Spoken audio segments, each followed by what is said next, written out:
Madame la présidente, madame la ministre, chers collègues, un rapport de la Cour des comptes publié fin décembre 2020 tire un premier constat sur la mise en œuvre de la RLS. Il confirme les préventions du Sénat et l'opposition de notre groupe à cette sinistre mesure. Pourquoi ce débat maintenant ? D'une part, parce que la RLS a largement concouru à la chute très préoccupante de la construction de logements sociaux et que son maintien ne permettra pas, en dépit des déclarations gouvernementales, madame la ministre, de restaurer un haut niveau de production et de réhabilitation des logements HLM. Or, il y a urgence. D'autre part, parce que le dispositif doit être revu fin 2022. Et comme le souligne la Cour des comptes, des décisions doivent être prises très en amont. D'ailleurs, une des deux recommandations de la Cour est que dès 2021, soient mesurés les impacts réels sur la situation financière et les capacités d'investissement des bailleurs sociaux. Le Sénat doit donc se faire entendre. Pour notre groupe, la décision qui s'impose est la suppression pure et simple de la RLS. Les éléments du rapport de la Cour des comptes mettent en exergue la plupart des arguments qui confortent ce choix. Habituée souvent à un langage diplomatique, là, la Cour des comptes est claire, avec des titres qui en disent long. Un dispositif conçu ex nihilo et sans concertation préalable, aux conséquences indirectes préjudiciables. Une réforme peu lisible et complexe. Et s'agissant de la Cour des comptes, trouver que c'est complexe, c'est que ça l'est vraiment. Un impact financier sur les acteurs du logement social à évaluer avant 2022. Et à la lecture détaillée de ce chapitre, pointe les risques majeurs qui pèsent sur les organismes HLM. Après la baisse des 5 € des APL décidée dès l'été 2017, soi-disant une erreur, mais qui n'a jamais été corrigée, Emmanuel Macron et le gouvernement d'Édouard Philippe, lors de la loi de finances 2018, ont organisé une ponction massive sur les HLM pour diminuer les crédits d'APL inscrits dans le budget de l'État. Initialement prévue pour 1,5 milliard annuel, elle sera réduite les premières années grâce à l'intervention du Sénat, à la mobilisation des acteurs du logement social et des associations nationales d'élus. Elle a été ramenée théoriquement à 800 millions en 2018 et 2019, puis à 1,3 milliard en 2020, l'objectif étant de passer à 1,5 milliard ensuite. S'agissant des premières années, j'ai dit que c'était théoriquement 800 millions, car la Cour relève que c'est en fait une somme supérieure qui a été prélevée. La RLS porte très mal son nom. Ce n'est pas une réduction de loyer. La plupart des locataires ne voient pas baisser leur quittance. Quant à la solidarité, elle n'est pas au rendez-vous, tout au contraire. La RLS, c'est l'anti-solidarité. C'est une somme considérable d'abord, et aucun autre secteur de l'activité publique n'aura connu pareille ponction budgétaire. Il n'y a pas de solidarité lorsque la suppression de l'ISF et de la flat tax coûte 3 milliards à l'État et que les HLM doivent quasiment en financer le tiers. Les plus modestes payent pour les plus riches. Pas de solidarité non plus quand le gouvernement fait passer une partie des financements de l'APL, de la solidarité nationale, à celle entre locataires HLM, c'est-à-dire entre les plus modestes de notre pays. Et ce n'est pas rien, car la RLS ponctionne chaque année 4,5% des loyers versés. Qui plus est, la Cour des comptes explique que les organismes qui accueillent davantage d'allocataires APL et pratiquent les loyers les moins élevés sont les plus touchés. La RLS étant forfaitaire, plus les loyers sont faibles, plus son incidence est forte. En clair, plus le logement est social, plus il paye.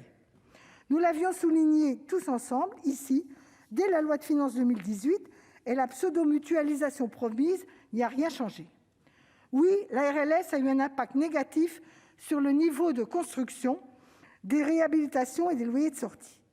La chute de la construction a commencé en 2018, année de sa mise en place, donc avant la crise du Covid. Elle se confirme depuis.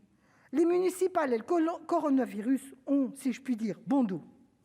Au-delà des chiffres, la Cour des comptes observe, je la cite, que la perte des recettes locatives programmées dans la durée est évidemment intégrée dans les coûts des opérations et que cela a deux conséquences.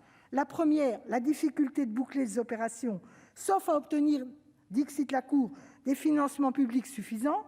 Or, l'État s'est complètement désengagé des aides à la pierre. 2. Une hausse des loyers sortis.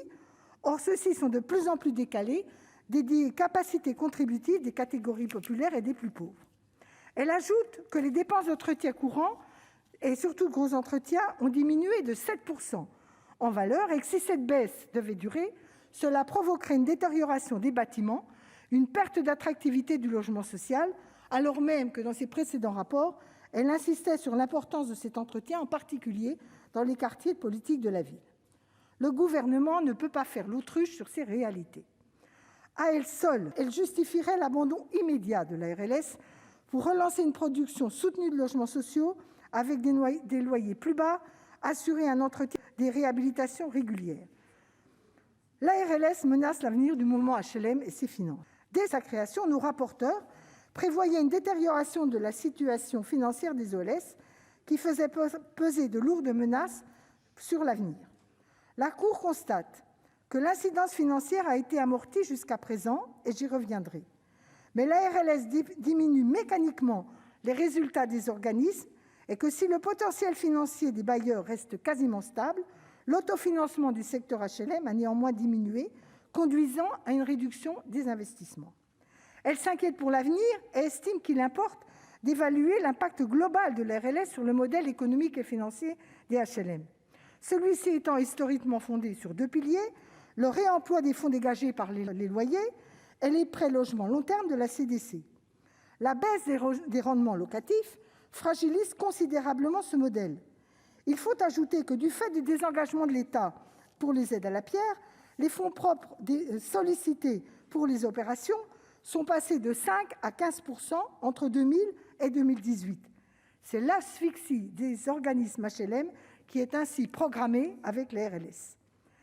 Notre inquiétude sur la soutenabilité financière avait été confirmée dès la fin 2017 par une étude de l'IGF et du CGET. Et d'ailleurs, le Gouvernement avait dû alors annoncer, en même temps que la mise en place de la RLS, des mesures dites de compensation.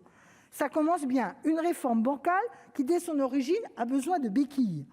Cela témoigne de son absurdité. De plus, les béquilles trouvées se sont avérées fragiles, insuffisantes, temporaires. Il s'agit en particulier des prêts de la CDC ou d'Action Logement, et comme le dit aujourd'hui la Cour, ils remplacent de l'autofinancement par de la dette, augmentant la dépendance des bailleurs sociaux à l'emprunt et le risque de la variation éventuelle des taux. Nous avions déjà souligné les graves conséquences de ce transfert, de fait, d'une dette de l'État vers les organismes HLM. En réalité, ce mécanisme ne change en rien l'endettement réel de la France, mais change beaucoup pour le logement social en fragilisant fortement son modèle, obérant lourdement son avenir. C'est à se demander si tel n'est pas finalement l'objectif poursuivi. Banaliser et financiariser le logement social, comme certains libéraux dans d'autres pays l'ont fait il y a des dizaines d'années. Les mêmes, aujourd'hui, font marche arrière. Le Gouvernement a beau s'en défendre, force est de constater que ces actes, non seulement ne garantissent pas l'avenir du logement social, mais le fragilisent. L'autre compensation qui avait été engagée pour réduire le poids de la facture avait été le maintien du livret A à 0,75%, ce qui est certes temporairement, très temporairement, favorable au mouvement HLM, mais revient à pénaliser les épargnants et par ailleurs ramène un pactole de plus d'1 milliard aux banques. À comparer au prélèvement de la RLS, cela nous laisse pantois et montre, s'il en était besoin, que d'autres ressources, sans prélever le logement social, pourraient être trouvées pour alléger la dépense publique.